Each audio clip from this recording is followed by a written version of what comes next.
saya, Rosa Mufridah Hoir, akan mempresentasikan terkait makalah dengan judul Kemampuan Berpikir Kritis. Di sini saya akan merumuskan ada 4. Yang pertama, pengertian kemampuan berpikir kritis itu sendiri. Yang kedua, karakteristik kemampuan berpikir kritis. Yang ketiga, indikator dalam kemampuan berpikir kritis. Dan yang keempat adalah rubrik penilaian kemampuan berpikir kritis. Di sini saya akan menjelaskan 2 rumusan masalah dan nanti akan dilanjutkan oleh teman saya. Yang pertama tentang pengertian kemampuan berpikir kritis. Di sini banyak pendapat para ahli yang saya temukan dari beberapa sumber buku. Salah satunya adalah menurut Johnson pada tahun 2010, berpikir kritis adalah sebuah proses yang terorganisir dan jelas yang digunakan dalam aktivitas mental seperti pemecahan masalah, membuat keputusan, menganalisis asumsi-asumsi, dan penemuan secara ilmiah.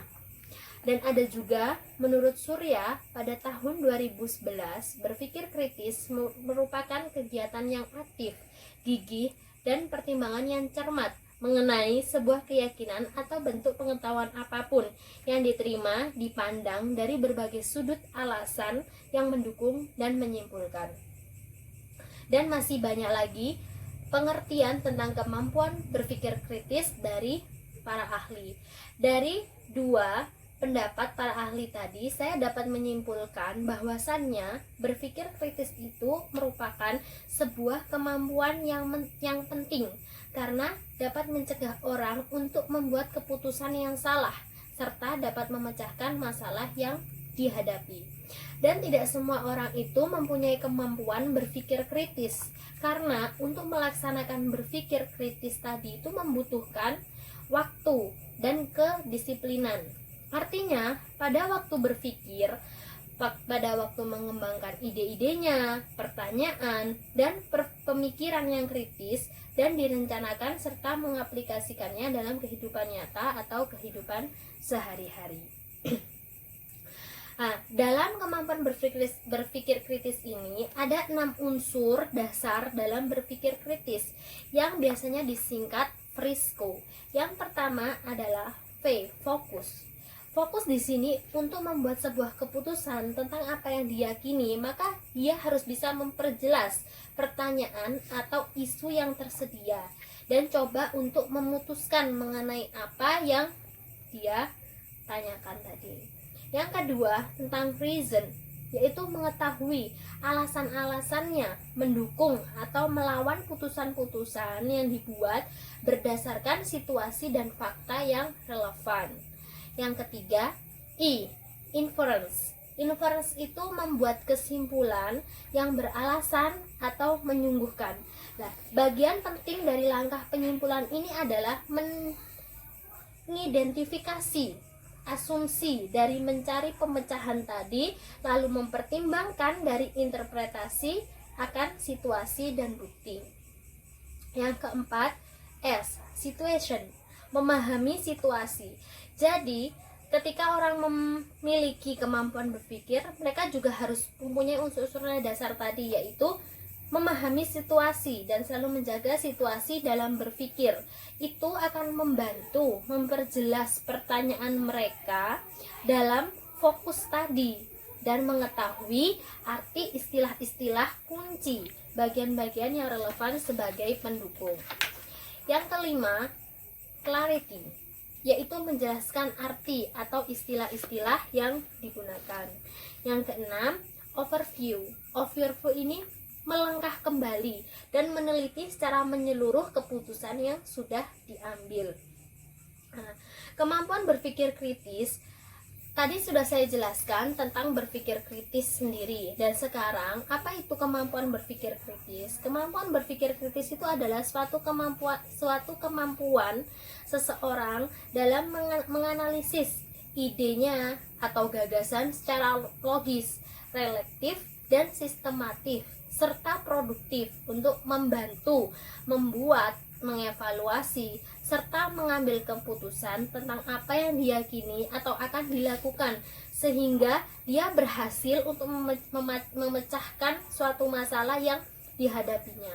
Dan berpikir kritis itu juga termasuk proses berpikir tingkat tinggi, karena pada saat mereka mengambil keputusan atau menarik kesimpulan, mereka menggunakan kontrol aktif, yaitu reasonable, reflektif, responsible, dan skillful thinking. Nah, tidak semua orang itu bisa berpikir kritis karena dibutuhkan keyakinan yang kuat dan mendasar agar tidak mudah untuk dipengaruhi.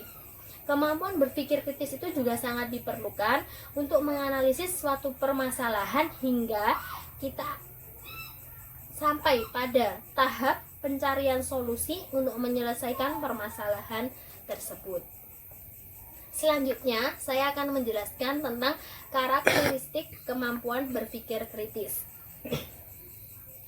Di sini menurut Bayer, pada tahun 2011, di sini ada 6 karakteristik dalam kemampuan berpikir kritis. Yang pertama, watak.